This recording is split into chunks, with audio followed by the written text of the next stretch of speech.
राधे राधे दोस्तों, आप सभी का एक बार फिर से स्वागत है हमारी वीडियो में। तो दोस्तों, आशा करती हूँ आप सब अच्छे होंगे। तो आइए हम इस वीडियो में बात करते हैं अजा एकादशी। यह एकादशी कब पड़ेगी और इस एकादशी की व्रत कथा क्या है। तो दोस्तों, यह जो है एकादशी भाद्रपद माह के कृष्ण पक्ष में पड़ती है। तो इस एकादशी का नाम होता है अजा एकादशी और यह जो तिथि है हर साल कृष्ण जन्माष्टमी के बाद ही आती है। इस दिन भगवान विष्णु के ऋषिकेश स्वरूप की पूजा की जाती है। माना जाता है कि अजा एकादशी का व्रत करने से समस्त पाप नष्ट होते हैं और जीवन में सुख समृद्धि बढ़ती है। तो दोस्तों, आइए जानते हैं अजा एकादशी कब पड़ रहा है। तो अजा एकादशी का जो तिथि का प्रारंभ हो रहा है वह 18 अगस्त के 22 मिनट से शुरू हो रहा है और एकादशी की समापन तिथि 19 अगस्त दोपहर 3:32 पे इसकी समाप्ति हो रही है और व्रत का पारण समय होगा 20 अगस्त को, जो सुबह 5:53 से 8:29 तक के बीच में आपका पारण का समय सुनिश्चित है। तो दोस्तों, आइए जानते हैं एकादशी के दिन हमें क्या करना चाहिए और इसकी पूजा विधि कैसे करनी चाहिए। तो आपको जो है सुबह सुबह जल्दी उठकर स्वच्छ और पीले वस्त्र धारण करने चाहिए।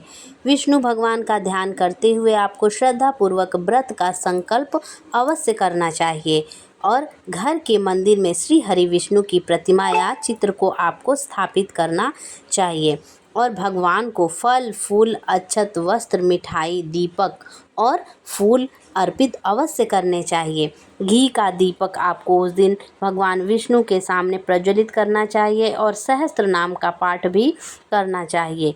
अजा एकादशी की कथा भी श्रद्धापूर्वक जरूर ही सुनना चाहिए और अगले दिन निर्धारित समय पे ही आपको पारण करना चाहिए। पारण का जो समय होता है हरिवासर का समय समाप्त होने के बाद ही पारण का शुभ समय होता है। तो दोस्तों, आइए जानते हैं यह जो अजा एकादशी है इसकी क्या कहानी है। तो दोस्तों, धार्मिक मान्यताओं के अनुसार इस व्रत का पालन करने से व्यक्ति को स्वर्गलोक की प्राप्ति होती है। कहा जाता है कि अजा एकादशी के प्रारंभ से ही राजा हरिश्चंद्र ने अपना खोया हुआ राज्य वापस पाया था और उनका मृत पुत्र पुनः जीवित हो गया था। कहा जाता है कि यह व्रत करने से 1000 गौ दान करने के बराबर इसके पुण्य फल प्राप्त होते हैं। तो दोस्तों, आइए सुनते हैं इसकी संपूर्ण कथा क्या है। तो दोस्तों, हिंदू धर्म में एकादशी व्रत का बहुत ही महत्वपूर्ण स्थान रखा गया है। प्रत्येक वर्ष 24 एकादशियाँ होती हैं। जब अधिक मास या मल मास आता है तब इनकी संख्या बढ़कर 26 हो जाती है।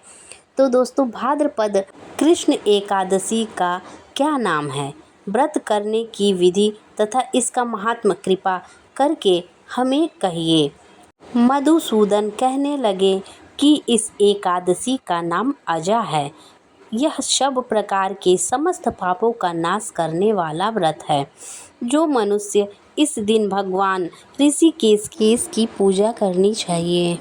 तो दोस्तों, कथा इस प्रकार से है कि कुंती पुत्र युधिष्ठिर कहते हैं कि हे भगवान, भाद्रपद कृष्ण एकादशी का नाम क्या है, व्रत करने की विधि तथा इसका महात्म कृपा करके हमसे बताइए।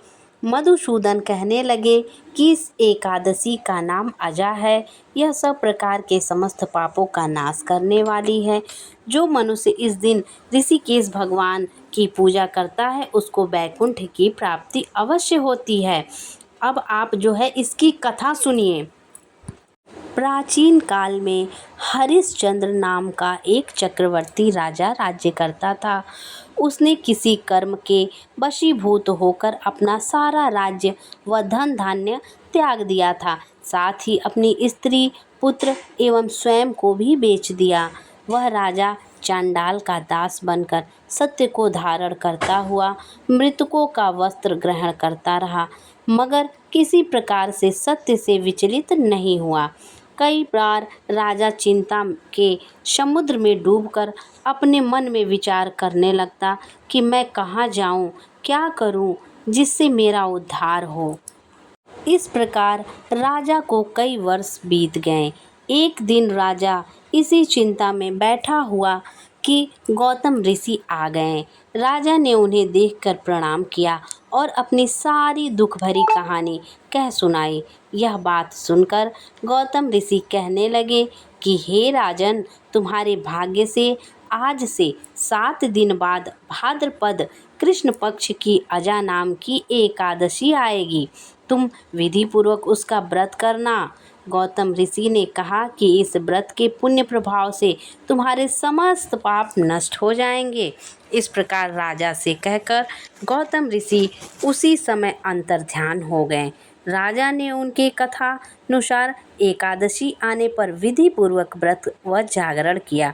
उस व्रत के प्रभाव से राजा के समस्त पाप नष्ट हो गए। स्वर्ग से बाजे बजने लगे और पुष्पों की वर्षा होने लगी। उसने अपने मृतक पुत्र को जीवित और अपनी स्त्री को वस्त्र तथा आभूषण से युक्त देखा। वस्त्र के प्रभाव से राजा को पुनः राज्य मिल गया। अंत में वह अपने परिवार सहित स्वर्ग को चले गए। तो दोस्तों, यह व्रत जो है बहुत ही उत्तम और शुभकारी है और समस्त पापों का नाश करने वाला होता है। तो आप सभी अजा एकादशी का व्रत अवश्य करें। अजा एकादशी की जय। श्री हरि नारायण की जय। विष्णु भगवान की जय। कृष्ण कन्हैया लाल की जय। तो दोस्तों, अजा एकादशी की ढेर सारी शुभकामनाएं। दोस्तों, आपको यह व्रत कथा कैसी लगी? अगर अच्छी लगी हो तो प्लीज़ हमारी वीडियो को ज़रूर लाइक कीजिए। पहली बार आए हैं चैनल पे तो हमारे चैनल को सब्सक्राइब कीजिए, अधिक से अधिक शेयर कीजिए। राधे राधे, जय श्री कृष्णा।